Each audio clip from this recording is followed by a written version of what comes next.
Welcome back to Viewpoint. I'm James Zogby, and my next guest is Robert Malley, Middle East and North Africa Program Director for the International Crisis Group. Rob served as Special Assistant to President Clinton for Arab-Israeli Affairs and on the staff of the National Security Council. Thanks for joining us, Rob. Thanks for having me. Look, I want to start, if I can, this way. Take a look at a couple of quotes from George Bush yesterday, meeting with Olmer at the White House, and some comments he made about President Abbas. Let's take a look. He is the president of all the Palestinians. He is that is a reasonable voice amongst the extremists in your neighborhood. Our hope is that President Abbas and the Prime Minister Fayyad, who's a good fella, will be strengthened to the point where they can lead the Palestinians in a different direction, with a different hope. I want to now put up on the screen, if I could, a quote from you and Aaron Miller in the Washington Post, an op-ed you did just a couple days ago, after the violence the dust settled in Gaza. Let's take a look at the quote. It said, since Hamas's electoral victory, U.S. policy has helped strengthen radical forces, debilitate Palestinian institutions, undermine faith in democracy, weaken Abbas, and set back the peace process. Why ask for more of the same? Your point is that the notion by some in this administration that this is a silver lining and we have to strengthen the one side, weaken the other side, is a counterproductive strategy. Describe to me, if you would, why at this point, doing everything we can to help Mahmoud Abbas and the Palestinians in the West Bank succeed, why that becomes a counterproductive strategy. Listen, helping Abbas is something that I've called for a long time, and I wish we'd done it back in 2005 when he actually had a great opportunity to do something. And I'm not against, let's help him, let's move in the West Bank, but let's have our eyes open about this and about what's happened over the last year and a half. If we don't learn lessons about that, then we really are foolish.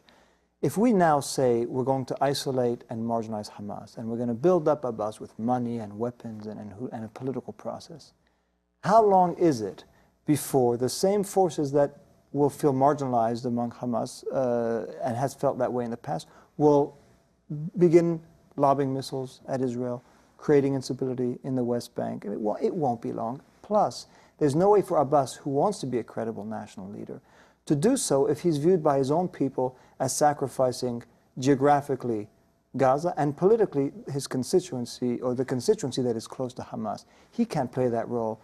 And every time President Bush speaks about him in the way he does, he's doing more to hurt him than anything else. It's not good for Abbas to be viewed that way, even though Abbas himself had very, very harsh words to say about Hamas yesterday for some understandable reasons. I suspect sooner or later he knows he can't have security, stability, a peace process if he's not a consensual leader viewed as legitimate by all. So Egypt and Jordan are hosting a summit. They've invited Olmer and Abbas to the summit. Is that a productive or counterproductive event? I'm not sure. I'm not sure what this meeting is going to be about, what it's going to do. Yeah. Again, so much of this has to do with what frame of mind you get into it. If it's to promote the peace process, and that's your priority, then there's a way to do it. If it's to isolate and crush Hamas, then you won't be able to crush Hamas, and you won't have a peace process, because that really is the lesson. If you don't have an inclusive process in which an organization like Hamas, that is representative of at least a large number of Palestinians, then what do you think is going to happen? Even if Abbas reaches agreements with Olmert, he won't be able to deliver if you don't have the foundation, and the foundation is minimal Palestinian consensus. The story in today's Los Angeles Times about violence now, gunmen set on the rampage in the West Bank. Certain degree of lawlessness developing with elements out of control of even the new government, Al-Aqsa Brigade and others taking vengeance against Hamas, driving out elected mayors, etc., from their offices. Can you have a reverse in the West Bank of what you had in Gaza? You can't quite have a reverse, because the West Bank is not Gaza in reverse. I mean, Fatah is extremely divided. You can't have a coherent movement there, because Fatah basically has ceased to exist after Arafat's death and is not a coherent organization, which doesn't mean that there aren't many people who have some loyalty to Fatah, but it's hard to say what Fatah is today. So it's not going to be the reverse, but what you may well have is instability and chaos, with people wanting that chaos precisely to make sure that Abbas is not able to succeed if success means Hamas's defeat. It was interesting yesterday, the Israeli jets struck Gaza, and a number of Hamas operatives were killed. I think 4 was the number. And then there were rockets fired from Gaza into Israel. And the groups that claimed credit were the Al-Aqsa Brigade and Islamic Jihad.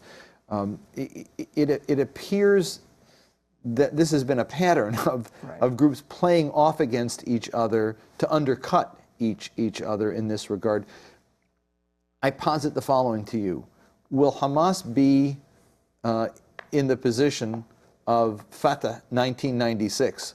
Will they start cracking down if they find that these rockets are undercutting their legitimacy in Gaza? Big question. Big challenge for them. Frankly, I think the best they could do now would be to really restore law and order in Gaza, at least have a unilateral ceasefire for some time to send the message to Israel and to the outside world that they can deliver so that others are forced then to acknowledge them. Frankly, I don't know that that's what they want to do. I'm not sure that it's what they can do, because they would have to crack down on people who are doing precisely, as you say, what they were doing not so long ago. But that's the only way that they're back in the game, is if they can show that they can release Alan Johnston, the BBC journalist, they could restore law and order, they could confiscate guns, and they could stop the lobbing of missiles. Given the fact that President Abbas is a good man, and Salim Fayyad is as well a good man, how do we help them if our goal is to help and strengthen moderate leadership? What is the best that we can do, and are we doing it? No, I don't think we're not doing it, because we're putting them in this position where they're going to be viewed, and at this point it's understandable, but over time it won't be. They're being viewed as allied in an attempt to really marginalize and crush Hamas. I think Abbas and Fayyad have this in common, which is they have up until now managed to, although they're clearly identified with one side, they've maintained links to Hamas. Yeah, it was interesting. When we polled on Salim Fayyad back in the election, granted he only got a few votes, we asked who his voters were. And his voters came from across the spectrum. He is not identified. He had Hamas supporters, he had Islamic Jihad supporters, he had Fatah and independent supporters. Salim Fayyad is not viewed as a political partisan in any way. And the point is, don't put either Fayyad or Abbas in a position where they have to choose. Either they get all this progress in the West Bank, which may turn out to be an illusion, or they go and try to reconcile with Hamas. They can't do both. I think we have to understand, we the United States, that ultimately for the peace process to succeed, you're going to have some kind of new reconciliation, power-sharing agreement between Fatah and Hamas. And people like President Abbas, people like Prime Minister Fayyad, at some point will have to play the role of a bridge back into some form of normalcy. Let's get you out there in the conversation. If you're calling from overseas, it's 001-2028-425056. If you're calling from the U.S., it's 1-800-528-2090. Met with Secretary Rice last week, and we were talking about this before it started. The question was, what are we doing, and what can we do to strengthen President Abbas? The refrain coming from the administration is he's got to do more to crack down, and Hamas knows what its conditions are and they got to meet them. When I responded, but one of the things the U.S. can do to help would be to make it really clear to the Israelis that the checkpoints got to go, that the walls got to stop, that the settlements have to stop being expanded, that commerce has to be allowed to move freely in the West Bank and Gaza, etc. And the response back was, he's got to do more, and Hamas knows what the conditions are. Can this administration, as it is constitutionally set up, are they able to put some